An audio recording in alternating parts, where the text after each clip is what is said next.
Hello दोस्तों, कैसे हैं आप सब। उम्मीद करता हूँ अच्छे होंगे। दोस्तों, आज हम ज्योग्राफी का चैप्टर 12 आपकी बुक सेकंड है और इसका ये फाइनल चैप्टर है। इसके बाद आपका पूरा सिलेबस कंप्लीट हो जाएगा। इस चैप्टर का नाम है भौगोलिक परिप्रेक्ष्य में चयनित कुछ मुद्दे एवं समस्याएं।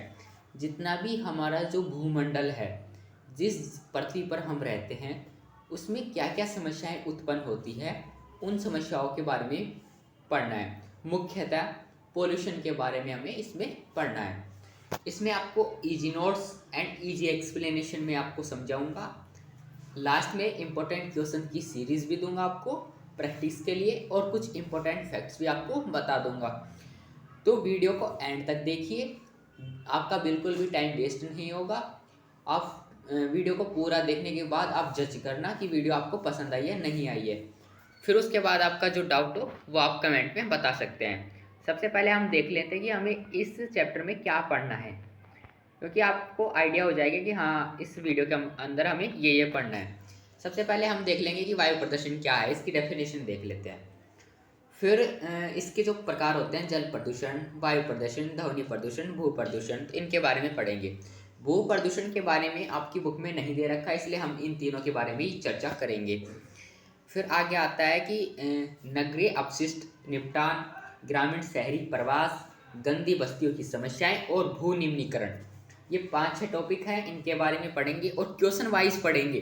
जैसे आपके क्वेश्चन पूछे जाएंगे उसी वाइज हम इनको समझेंगे। फिर आपके लिए इम्पोर्टेंट क्वेश्चन की सीरीज भी होगी, जो कि आपके लिए प्रैक्टिस करने के लिए होगी। तो हम वीडियो को स्टार्ट करते हैं। सबसे पहले हम देख लेते हैं कि पर्यावरण प्रदूषण क्या होता है। इसकी एक सामान्य सी डेफिनेशन लिखी है मैंने। तो देखिए, मानव के क्रियाकलापों से निकले अपशिष्ट पदार्थों का वातावरण में मिलना ही पर्यावरण प्रदूषण कहलाता है। जितनी भी मानव क्रियाएं करता है, देखिए मानव का जब जन्म होता है और उसकी मृत्यु होता है, तो इतनी वो उसके जन्म के दौरान और जन्म से अपने मतलब पूरी लाइफ में वो इतनी क्रियाएं करता है। उसके द्वारा जो भी उसका कचरा होता है, मतलब आपको पता है कि जो भी मनुष्य जो भी क्रियाएं करता है उसका कुछ ना कुछ परिणाम होता है। तो भी जो भी क्रियाएं मतलब जो भी कचरा निकलता है मनुष्य की क्रियाकलापों से, कार्यों से, तो वो अगर वो जो पदार्थ है, वो जो कचरा है, वो वातावरण में अगर मिल जाता है तो उससे पर्यावरण प्रदूषण फैल जाता है। तो ये डेफिनेशन आपको लिख देनी है, किसी भी एग्जाम में आपसे पूछ ली जाए तो ये डेफिनेशन लिख देना आप। अब देखिए कि इसे मुख्य 3 भागों में बांटा जाता है: एयर पोल्यूशन, वाटर पोल्यूशन और नॉइज पोल्यूशन। सबसे पहले हम देख लेते हैं कि जल प्रदूषण क्या होता है, यानी कि वाटर पोल्यूशन। देखिए, उद्योगों से निकला कचरा एवं मानव द्वारा निकला अपशिष्ट पदार्थ जब जल में घुल जाता है तो जल की गुणवत्ता में कमी आ जाती है, अतः यह जल प्रदूषण कहलाता है। देखिए, हमें पता है कि हमारी बहुत सारी फैक्ट्रियां हैं। उन फैक्ट्रियों में जितना भी प्रोडक्शन होता है और जो वेस्ट बच जाता है, वो सारा वेस्ट नदियों में बहाया जाता है। उससे क्या होता है कि जल की जो गुणवत्ता है उसमें कमी आ जाती है। और मानव जो अपना कचरा मतलब कचरा भी फैला देता है, जल में कचरा भी डाल देता है। मानव खुद भी कई सारी, आपने देखा होगा, डेड बॉडी भी जल में डाल दी जाती है। और भी जितना भी शहरों में तो क्या होता है कि जो गंदे नाले होते हैं उनके पानी भी जल में डाल दिया जाता है। तो इससे क्या होता है कि जल की गुणवत्ता में कमी आती है और वो जल पीने योग्य नहीं बच पाता फिर, इसलिए ये जल प्रदूषण कहलाता है। तो देखिए कि भारत में बढ़ती हुई जनसंख्या के कारण जल का उपयोग भी बढ़ गया। आप देखिए कि हमें जैसे जैसे जनसंख्या बढ़ रही है, वैसे वैसे जल की उपयोगिता भी बढ़ गई है। तो ये पॉइंट भी आपको ध्यान रखना है। अब हमें ये पता होना चाहिए कि इसमें एक फैक्ट्स है कि भारत की सबसे प्रदूषित नदी कौन सी है, यमुना नदी है। और भारत सरकार द्वारा नदियों को साफ करने के लिए कौन सी परियोजनाएं चलाई गई थी, नमामि गंगा। देखिए, एक मार्क्स का क्वेश्चन है, पूछा जा सकता है। तो अब हमें ये देखना है कि जल प्रदूषण के क्या स्रोत होते हैं, यानी कि किन कारणों से जल प्रदूषण होता है। तो सबसे पहले 3 कारण हम देख लेते हैं: प्राकृतिक, मानवीय कारण और सांस्कृतिक कारण। देखिए, हम प्राकृतिक की बात करते हैं। देखिए, आपको एग्जाम में ऐसी टेबल बनानी है, अच्छे मार्क्स मिल जाएंगे। प्राकृतिक की हम बात करते हैं तो अपर्दन, जो भी हमारा अपर्दन होता है, मृदा का जो अपर्दन होता है, वो भी बहकर उसमें चली जाती है जल में। और ये सब प्राकृतिक कारण प्रकृति द्वारा होता है। भूस्खलन, जब भूमि का खिसकाव हो जाता है तो वो भी जल में चली जाती है। और मृत पशु, जब पशु मर जाते हैं तो वो भी नदी में चले जाते हैं, बह जाते हैं। तो ये सब जल को दूषित करते हैं। और मानवीय क्रियाकलाप क्या है कि जो औद्योगिक उद्योगों का जो कचरा होता है वो भी नदियों में जाता है। कूड़े का निपटान भी नदियों में फेंका जाता है। अब सांस्कृतिक कारक देख लेते हैं हम। सांस्कृतिक कारक में हम देखते हैं कि हवन सामग्री, जो आपको पता है कि हम कितनी हवन करवाते हैं, तो हवन जो सामग्री है वो भी हम जल में डाल देते हैं। अस्थियाँ, हमारे यहाँ पे परंपरा है कि मरने के बाद, हिंदू धर्म में परंपरा है कि मरने के बाद गंगा नदी में हम अपनी अस्थियाँ बहा देते हैं। तो ये भी एक जल प्रदूषित करती है, जल को प्रदूषित करती है। और आपने और भी देखा होगा कि डेड बॉडी ये सब हम जल में बहा देते हैं। तो ये इसके कारण थे, जल प्रदूषण के स्रोत थे, किन से जल प्रदूषण होता है। क्वेश्चन ऐसे ही पूछा जाएगा, इसलिए मैंने क्वेश्चन वाइज आपको समझाने की कोशिश की है। अब हम जल प्रदूषण से होने वाली कुछ बीमारियों के बारे में बात कर लेते हैं। जैसे हैज़ा हो जाता है, हम गंदा पानी पी लेते हैं तो हैज़ा भी हो जाता है हमें। और छोटी आंत में कीड़े पड़ जाते हैं हमारे, क्योंकि आपको पता है कि पानी में भी कीटाणु हो जाते हैं, तो वो हमारे शरीर के लिए नुकसान होता है। हेपेटाइटिस नाम की भी एक बीमारी है, ये भी हो जाती है, हेपेटाइटिस बी। तो ये सब बीमारियां हो जाती हैं, आपको नाम याद रखना है। और अब वायु प्रदूषण के बारे में बात करते हैं। हमें देखिए छोटे छोटे टॉपिक है, इनके बारे में बस आपको थोड़ा थोड़ा समझ लेना है। देखिए, उद्योगों एवं वाहनों से निकला धुआं, गैस और धूल का हवा में समावेश ही वायु प्रदूषण कहलाता है। समावेश का मतलब यहाँ पे आपको समझा देता हूँ, मिलना। समावेश का मतलब सीधा सीधा होता है किसी चीज़ में मिलना। तो अब ये देखिए कि जितने भी उद्योग होते हैं और जितने भी वाहन होते हैं, इनसे जो धुआं निकलता है, आपको पता है कि उद्योगों की चिमनियों से धुआं निकलता है और वाहनों से धुआं निकलता है। और जितना भी ये धुआं होता है तो ये वायु प्रदूषण फैलाता है। आपको देखा होगा कि आप दिल्ली में अगर रहते हो तो दिल्ली के बारे में सुना हो तो कितना पोल्यूशन हो रहा है। ये सब धुआं, जितनी गैसें होती हैं, ये सब मिलकर पोल्यूशन फैलाती है। तो इससे ही वायु प्रदूषण होता है, ये आपको ध्यान रखना है। जो मनुष्य, जंतुओं और संपत्ति के लिए हानिकारक होता है।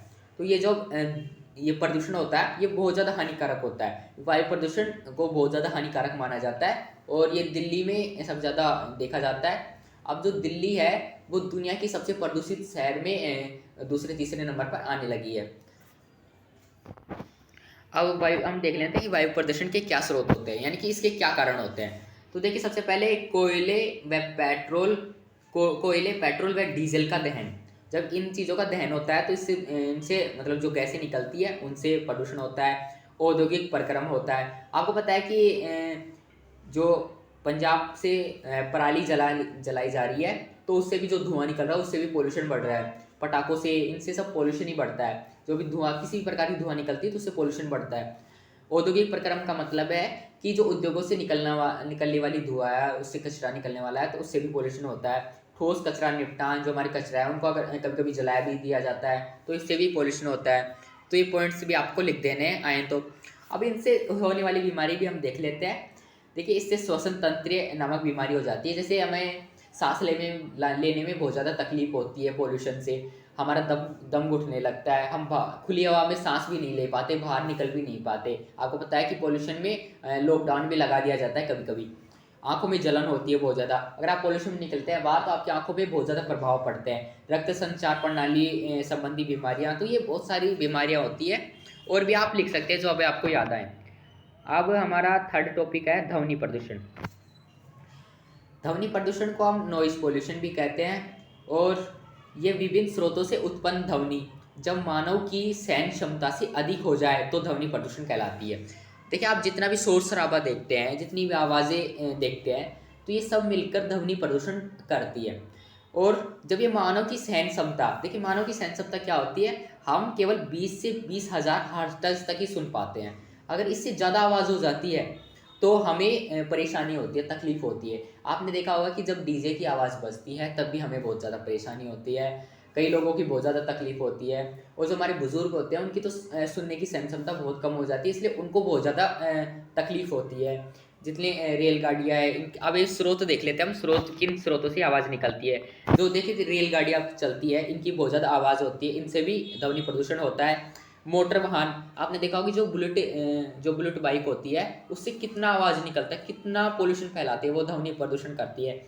औद्योगिक प्रक्रम, जो उद्योगों में जो मशीन चलती है जो उद्योगों में मशीन चलती है उनसे भी कितना ज़्यादा ध्वनि प्रदूषण होता है। मीडिया जो आप देखते हो कि अब चुनाव प्रचार में चुनाव करते हैं तो ये सब कितना मतलब आवाज़ें करते हैं, शोर करते हैं।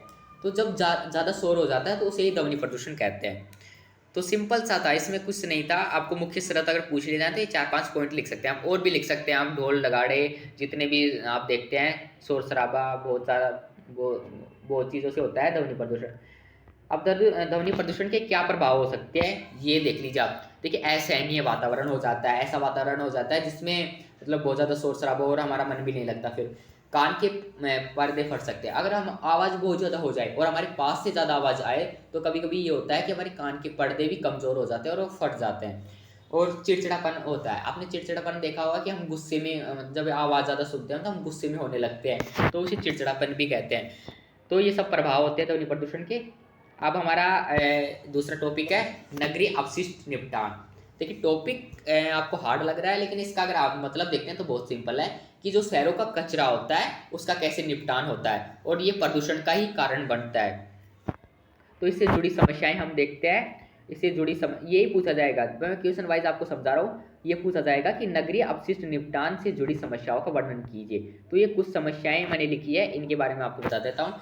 देखिए ठोस अपशिष्टों से पर्यावरण प्रदूषण होता है। जो हमारा जितना भी कचरा होते हैं, ठोस जो कचरे होते हैं हमारे, जितने प्लास्टिक्स होते हैं और कांच की बोतल होती है, और इनको जब जलाया जाता है तो इनसे बहुत ज़्यादा पोल्यूशन होता है। और वैसे भी ये जल में मिल जाती है तो इससे ज़्यादा पोल्यूशन बढ़ जाता है।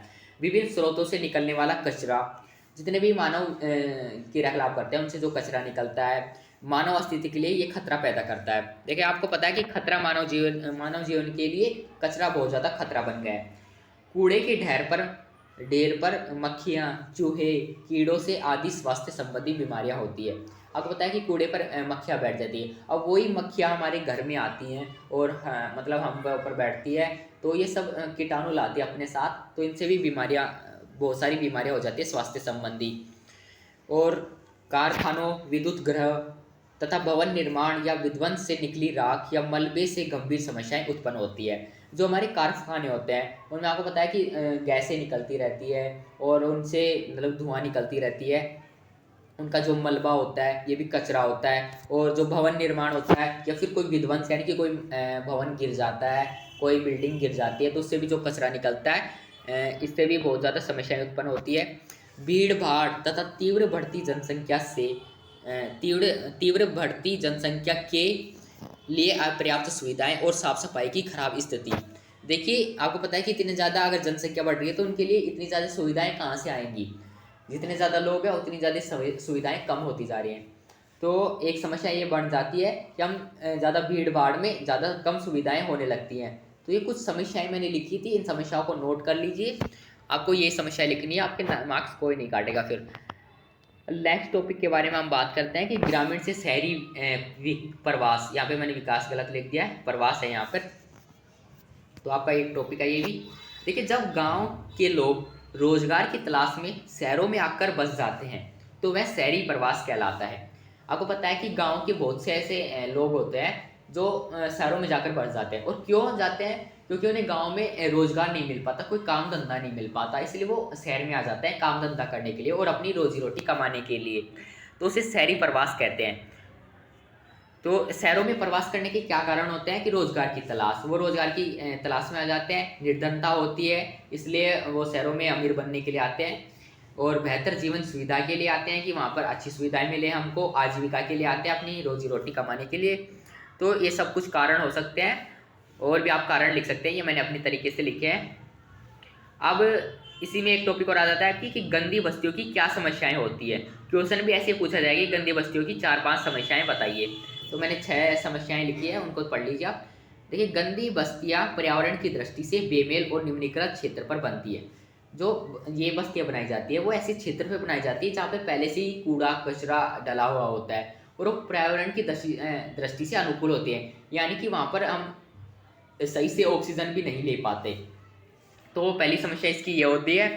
दूसरी समस्या है कि इनमें स्वास्थ्य की सुविधाएं निम्न होती है। आपको पता है कि जो बहुत सी बस्तियां ऐसी होती है जहाँ पर जो स्वास्थ्य सुविधाएं उपलब्ध नहीं होती, वहाँ पर आसपास में हॉस्पिटल भी नहीं हो पाता और वहाँ पर बहुत से ज़्यादा बच्चों की डेथ ऐसे ही हो जाती है।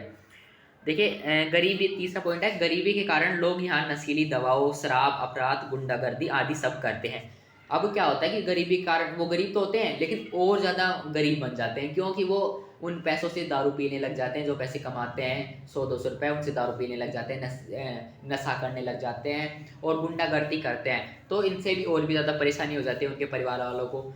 देखिए ये लोग अपने बच्चों की शिक्षा का भार उठाने में असमर्थ होते हैं। वो अपने बच्चों को पढ़ा भी नहीं पाते क्योंकि वो इतने गरीब होते हैं कि वो अपनी रोजी रोटी नहीं कमा सकते, तो फिर वो पढ़ा क्या पाएंगे। तो ये सब गंदी बस्तियों की समस्याएं होती है।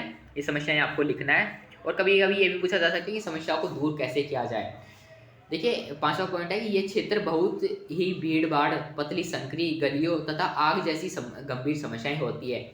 आपको पता है कि बहुत सी भीड़ भाड़ होती है इन बस्तियों में, छोटी छोटी गलियां बनाई जाती है। आप मुंबई का धारावाही गांव देखना, इतनी छोटी छोटी गलियां हैं वहाँ पर, एक ही गली जा रही है पूरी बस्ती के अंदर, बहुत बड़ी बस्ती है वो। आगे मैंने आपको इसके बारे में बताया।